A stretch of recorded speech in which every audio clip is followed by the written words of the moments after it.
सोचिए जरा, जिस घर में बच्चे बिना डर के जाते हों, जहां माता पिता को पूरा भरोसा हो कि उनका बच्चा सेफ है, अगर वही जगह सबसे खतरनाक साबित हो जाए तो?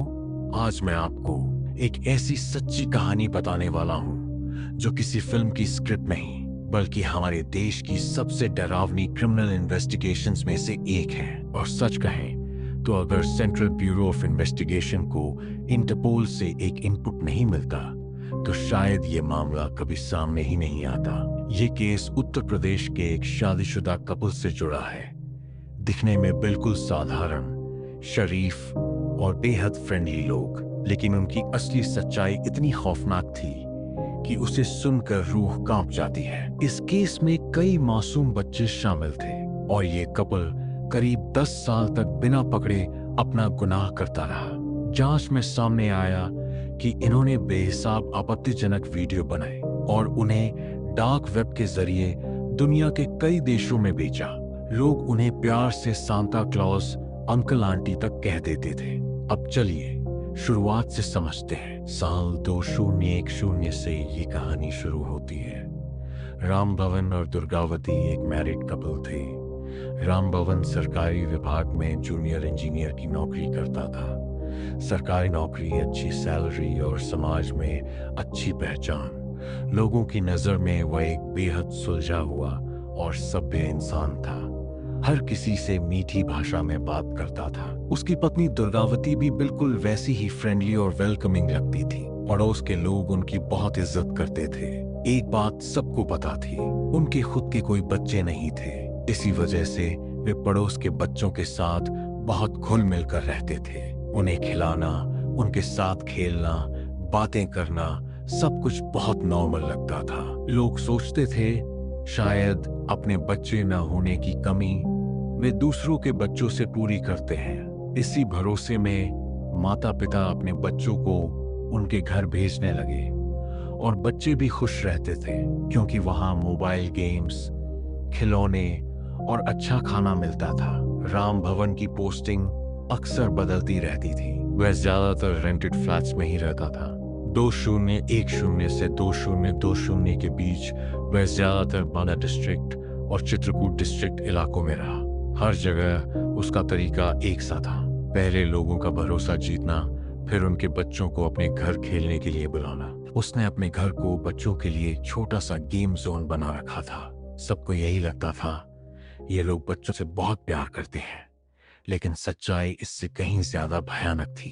अक्टूबर 2020 में इस केस में सबसे बड़ा मोड़ आता है। इंटरपोल के जरिए सीबीआई को सूचना मिलती है कि भारत से कोई व्यक्ति डार्क वेब पर बच्चों से जुड़ा अवैध कंटेंट चला रहा है। एक मोबाइल नंबर ट्रेस किया जाता है और इसी नंबर के आधार पर जांच राम भवन और दुर्गावती तक पहुंचती है। 31 अक्टूबर 2020 को उनके खिलाफ एफआईआर दर्ज की जाती है। कुछ दिनों बाद राम भवन को उसके चित्रकूट वाले फ्लैट से गिरफ्तार कर लिया जाता है। घर की तलाशी में कई मोबाइल फोन, लैपटॉप, कैमरे और मेमोरी कार्ड बरामद होते हैं। डिजिटल जांच के बाद पूरा नेटवर्क सामने आ जाता है। शुरुआत में दुर्गावती के खिलाफ सीधा सबूत नहीं था, इसलिए उसे तुरंत गिरफ्तार नहीं किया गया। लेकिन बाद में पता चला कि वह सबूत मिटाने की कोशिश कर रही थी और पीड़ित बच्चों को चुप रहने की धमकी भी दे रही थी। इसके बाद उसे भी गिरफ्तार कर लिया गया। पूछताछ में जो सच सामने आया वह बेहद डराने वाला था। बच्चों के लिए दिखाया गया प्यार सिर्फ एक नकाब था। वे ज्यादातर कमजोर आर्थिक पृष्ठभूमि वाले परिवारों के बच्चों को निशाना बनाते थे, क्योंकि उन्हें लगता था कि ऐसे परिवार आवाज नहीं उठा पाएंगे। हर बच्चे को फंसाने के लिए अलग अलग तरीका अपनाया जाता था। कभी चॉकलेट, कभी मोबाइल गेम, कभी खिलौने। वे इतने शातिर थे कि सिर्फ बच्चे ही नहीं, उनके माता पिता भी पूरी तरह भरोसा कर लेते थे। इसके बाद बच्चों को घर बुलाया जाता था। आगे क्या होता था उसकी जानकारी यहाँ देना संभव नहीं है, लेकिन इतना समझ लीजिए सब कुछ रिकॉर्ड किया जाता था और डार्क वेब पर बेचा जाता था। उनके खरीदार चीन, अमेरिका, ब्राजील और अफगानिस्तान जैसे देशों से जुड़े हुए थे।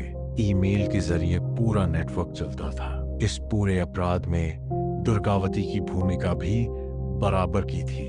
हालांकि गिरफ्तारी के बाद उसने खुद को निर्दोष बताया और कहा कि उसे झूठा फंसाया जा रहा है, लेकिन पीड़ितों की गवाही ने साफ कर दिया कि वह भी पूरी तरह शामिल थी। मेडिकल जांच में कई बच्चों में स्थायी शारीरिक और मानसिक नुकसान की पुष्टि हुई। कुछ बच्चों को लंबे समय तक इलाज की जरूरत पड़ी। 10 फरवरी 2021 को सीबीआई ने लगभग 700 पन्नों की चार्जशीट दाखिल की। दर्जनों गवाह और 30 से ज्यादा पीड़ित बच्चों की गवाही अदालत में दर्ज हुई। जून 2023 में ट्रायल शुरू हुआ और लगभग 5 साल बाद 20 फरवरी 2026 को फैसला आया।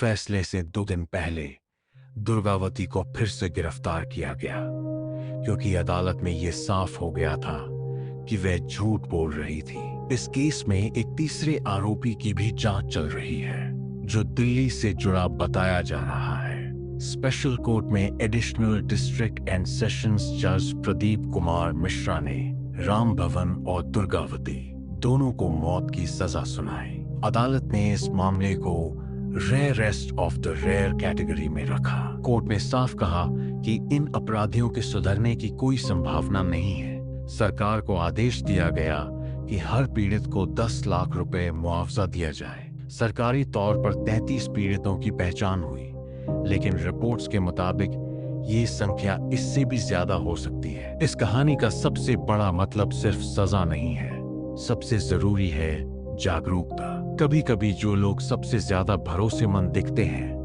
वही सबसे खतरनाक भी हो सकते हैं। इसलिए आपसे एक छोटी सी अपील है, कृपया इस वीडियो को अपने माता पिता के साथ जरूर शेयर करें। शायद यही जानकारी किसी एक बच्चे की जिंदगी बचा ले। अपना और अपने परिवार का ख्याल रखिए। बहुत जल्द फिर मिलेंगे। धन्यवाद।